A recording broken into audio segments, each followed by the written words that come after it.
Hi there, I'm Rebecca and a really warm welcome back to my channel PumpkinBecki. In this week's video we're going to be talking about my guinea pig Cherry and what happened when she ended up at the emergency vets 3 weeks ago today. Let's get started.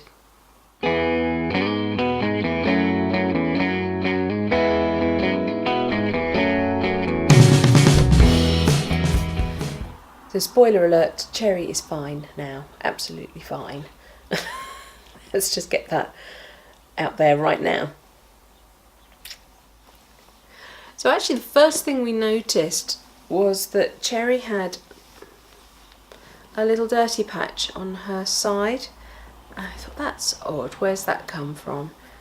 So we investigated and I went to pick her up. And as I picked up her bottom, I thought, oh, she's all wet, what's going on? And we realised that she had diarrhoea. Our vets practice use a service called Vets Now. That means that at a certain time every day and over the weekends and bank holidays, our vets are closed and Vets Now take over. And they use the premises of existing vets, but that's literally what they do. They are their own staff. They're their own vets, their own everything. They bring in their own laptop with all the information and they just literally work within the premises. I checked the opening hours for our vets and I realised that this was what they had in place now. So I wasn't going to get to speak to one of our vets or the receptionist. I needed to speak to the Vets Now reception. And when you phone up, your call gets directed to Scotland and they answer the phone for the area that you're in. So I think she said to me, Vets Now, this is the Canterbury service or West Kent or something like that, which is not far from me. When I phoned, I made sure I had a little cheat sheet of information about Cherry, so particularly her date of birth, how much she was weighing at her last weigh-in, what she was weighing now, and also her symptoms. I also mentioned that we had been feeding her with a probiotic, that we had been able to syringe feed her a little bit, but that she'd very quickly started refusing that syringe feeding and that we'd been unable to give her anything for a couple of hours. And if we know anything about guinea pigs, it's that they need to eat constantly. It's what keeps their system moving. By putting it in at one end, it encourages it to work its way through, and if it stops at the front or it stops at the back, then very quickly the whole system falls apart. So you need to act really quickly when it's a digestive issue with guinea pigs. When we were seen by the Vets Now vet, we took Cherry out of her box, put her on the table, and he was able to examine her. He could see that she was not in a good way at all. He actually said that his prognosis for her was guarded. He admitted that he was not an exotics vet and that if we would want to see an exotics vet that he would direct us to another practice, probably about another 40 minutes drive away from us.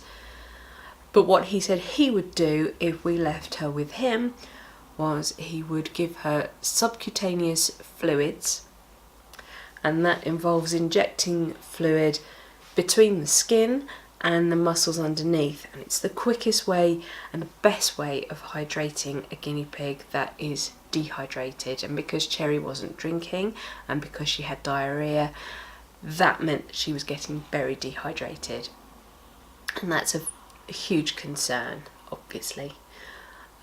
So subcutaneous fluids, good. I knew that was the first thing that she needed. He also said he would give her something called metoclopramide, which is, they call it a motility stimulant. So it encourages the system inside to keep working, and anything she is taking in to keep working its way through. It just keeps the system functioning. The vet was really reluctant to start her on antibiotics straight away. Baytril, which was what he was suggesting he would use, is very broad spectrum and it will just hit everything. So it has to be used with caution. And as he admitted, her condition was bad. She was bad. She was not herself. She was very lethargic. Her coat was all puffed up. She looked in pain.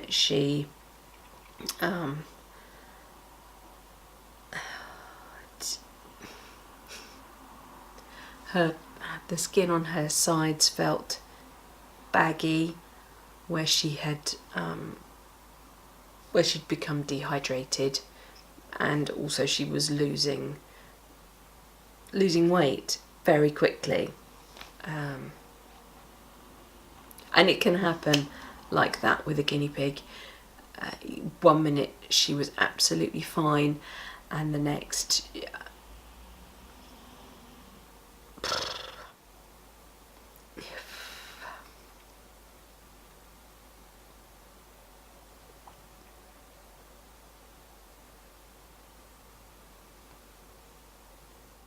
the vet wanted to take her temperature, and if you know anything about small animals, then or even dogs and cats, then they do that by putting the thermometer up their bottom.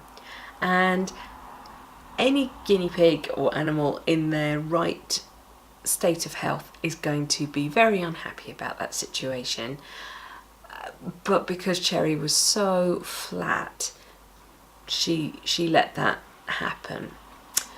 He also checked her heart, he listened to her chest, he did everything that he could to check her over, looked at her eyes, looked at her nose, looked at her teeth.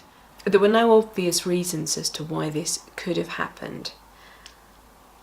My best guess is that because Cherry is a monkey, she probably stole everybody's cucumber the night before and upset her tummy that way, because that's what she does. She will go and steal everybody's food from them, even while they're eating it. She will even do it to Phoebe, who is the matriarch of the group.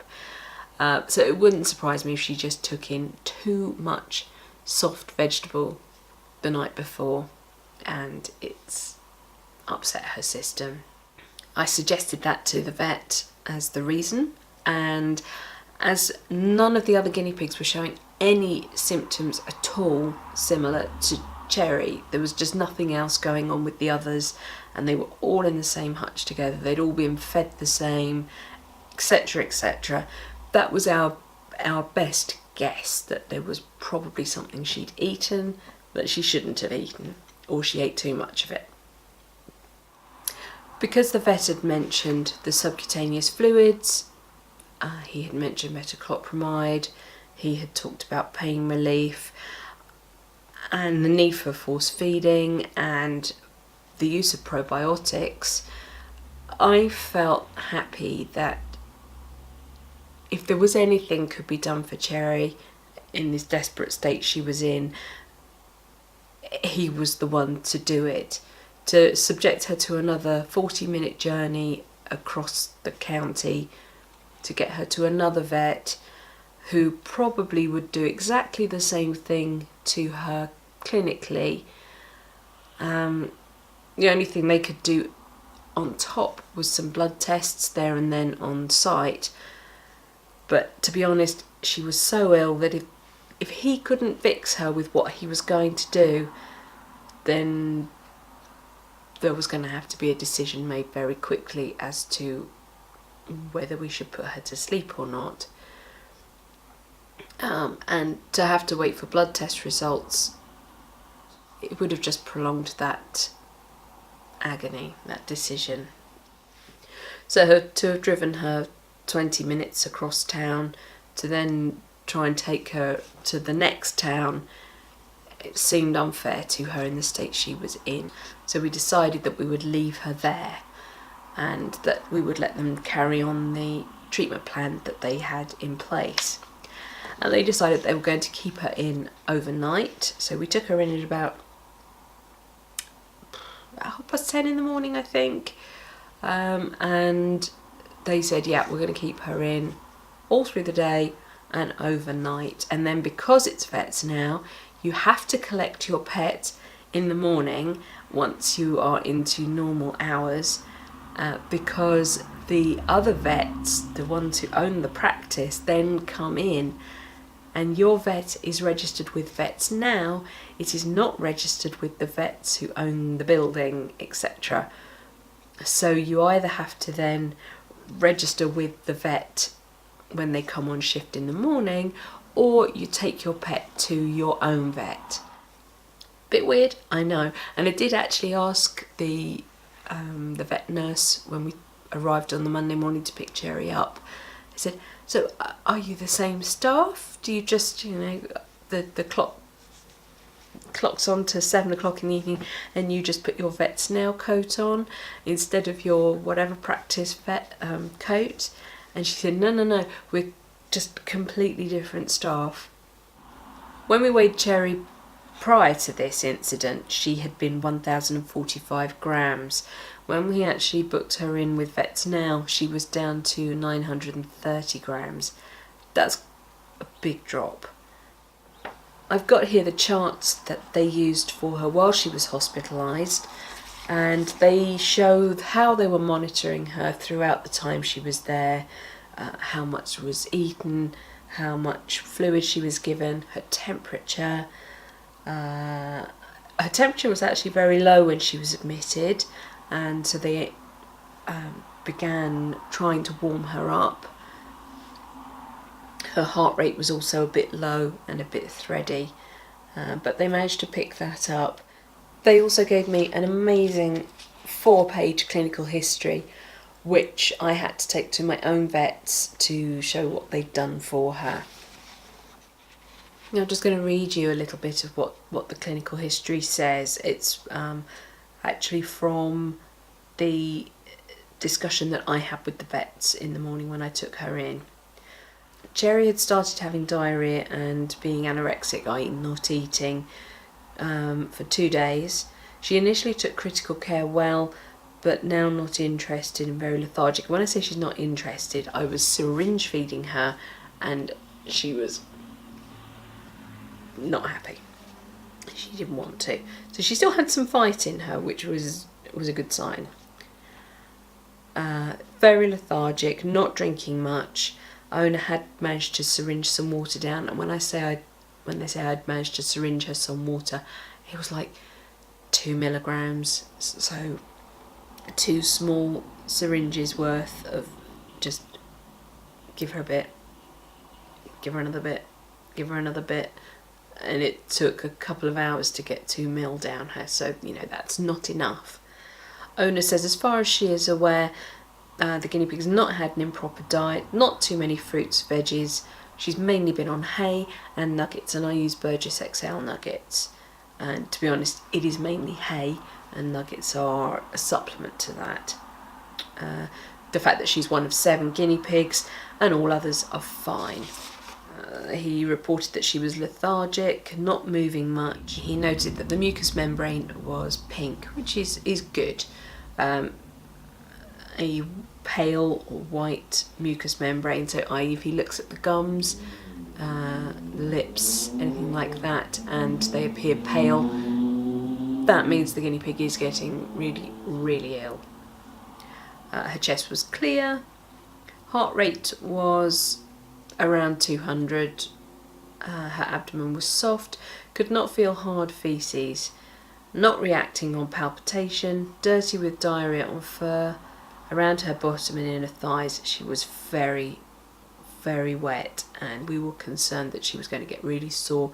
We'd already given her a bath the day before to try and clean her up, and that proved that the following morning she was still messy, so therefore she was still having diarrhoea. It's not fair to really subject a guinea pig to a bath when they're not well, but when they are that messy, it makes them uncomfortable. You've got the risk of sort of reinfecting her, so it's best to keep them on really clean bedding. You have to keep cleaning it out regularly, and also keeping her as clean as possible. Now, what they did do for us was give us an estimate of what they thought it was going to cost, because A, it was a Sunday, and B, she was going to be hospitalised overnight, so we needed to be prepared for that figure that they were going to tell us. I'm going to show you my invoice.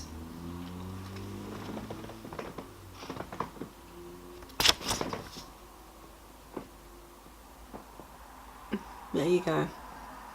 £457 and some change.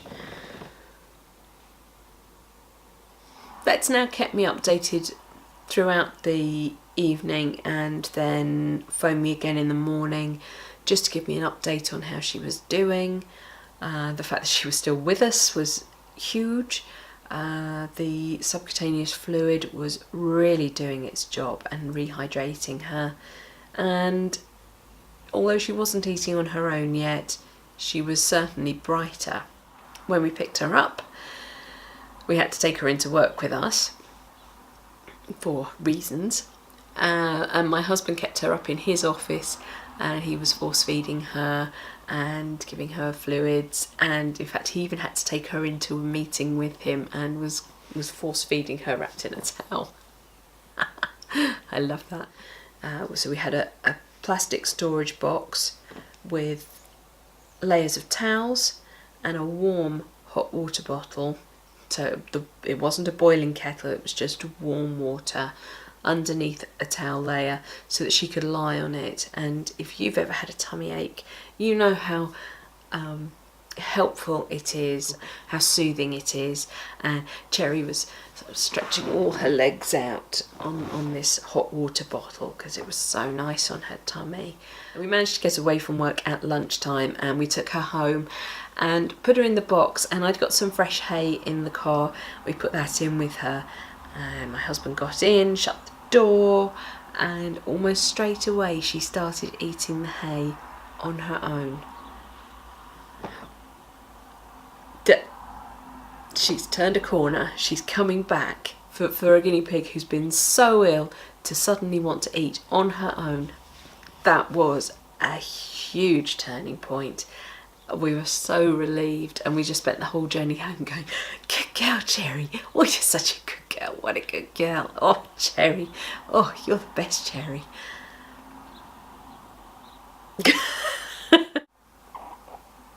Oh no. Did you have to go to the vets and everything? You did, didn't you? And they made you eat things. And we got her home. We separated her off so that she was isolated at the bottom of our big stack of hutches, which, as you know, they're all interconnected. So we just wanted her to have a level that was just hers, so she could stay quiet, eat without being helped by anybody else. And as soon as we put her in, she started eating hay. We put some ready grass in with her, and she wanted to eat that. She was like, "Yeah, give me all the stuff. I'm really hungry. I don't know what's been going on. I want to eat." My husband continued giving her water and syringe feeding her some critical care with probiotic as well throughout the day, and she just gradually got better and better and stronger and stronger. Now you might ask why we didn't take her straight to another vet, and we took the decision when we saw her eating on her own that we would let her be at home in her familiar surroundings and see how she did, but know that we may have to take her back in again. By Friday, she had hit a kind of plateau. Her weight wasn't increasing anymore. We'd been weighing her at least twice a day, and she'd picked up a bit, but she'd hit this kind of plateau where she wasn't going up anymore. She wasn't improving anymore. She was about 85% Cherry, but she wasn't 100% Cherry. So we took her to our own vet during normal surgery time, and she saw their head vet, Nick, and he he was quite impressed with her. When he read her notes and he saw how bad she had been, and he tried to do things like take her temperature, he said, wow, there's not much wrong with this one, but she clearly is still in some pain in her tummy. So he decided to give her some pain relief, actually. So he gave her some morphine by injection, which, oh my goodness, it took 3 of us to give her an injection. So she really was feeling well by that point, or much weller than she had been. So I had her head and shoulders, my husband had her middle bit and bottom, and the vet was sort of scruff of the neck and trying to give the injection. It was comical, and she kicked up such a stink. But again, that's all really good signals that she's feeling pretty well and feisty. And that's what we kind of wanted. We wanted her feistiness back, because she's our problem child. She's a little monkey. She's in everything. She wants to know about everything, and she will fight you for things, and she's a hooligan. And yes, for some reason we wanted that back. So on top of the injection, Nick also gave her 3 doses of morphine that we would give her orally. So they were in a syringe, and you just inject that carefully into her mouth. Obviously there's no tip on the needle, there's no needle, I should say, on the syringe. It is just literally an empty syringe with the morphine in, and you just squirt it in as if you were giving water. About half an hour after the injected morphine, you could see the effect on her. She was so spaced out. She was just kind of lying on her hot water bottle, like nothing fazed her. It was really funny. And then a couple of hours later, she got the munchies, and she just wanted to eat everything, and she was telling us that she wanted to eat everything, and she was trying to climb out of the box. And we then gave her another dose orally in the morning, and then another one in the evening, and then her final one the next morning. And they affected her less. They were much milder symptoms of having had painkiller. But you have to be a bit careful with painkiller, because that can also upset the digestive tract. That appointment with our vet was an extra £50 and some change. So we're looking all in at about £508 to treat Cherry for her diarrhoea. I cannot stress the importance of having a vet fund. If you own animals, you need to know that you can afford to pay for their care, and that's beyond food and water and something to live in, a hutch or a bed or whatever, depending on what pet you have. You need to know that if something unforeseen happens, you can afford to pay for it. Cherry didn't enjoy me doing it to her or having it done to her, but it means that she's still with us today. Some things you can cover with insurance, but not any of mine. No. And they certainly don't offer a cover plan that does a herd of guinea pigs, so that I could take in any one of my guinea pigs under that care plan. No, you would have to get each individual one covered. It's also really important to be vigilant and look for any signs of abnormality. The more you interact with your animals, the more you will know what is normal behaviour and what is not, and it will help you spot any signs much quicker.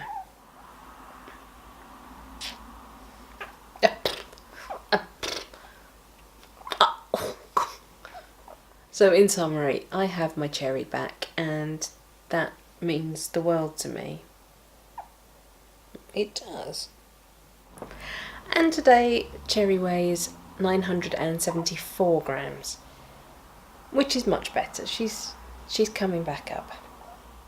Right, that's it for this week's video. Thank you so much for watching. Please remember to rate, share and subscribe to me here on YouTube. And until next time, bye!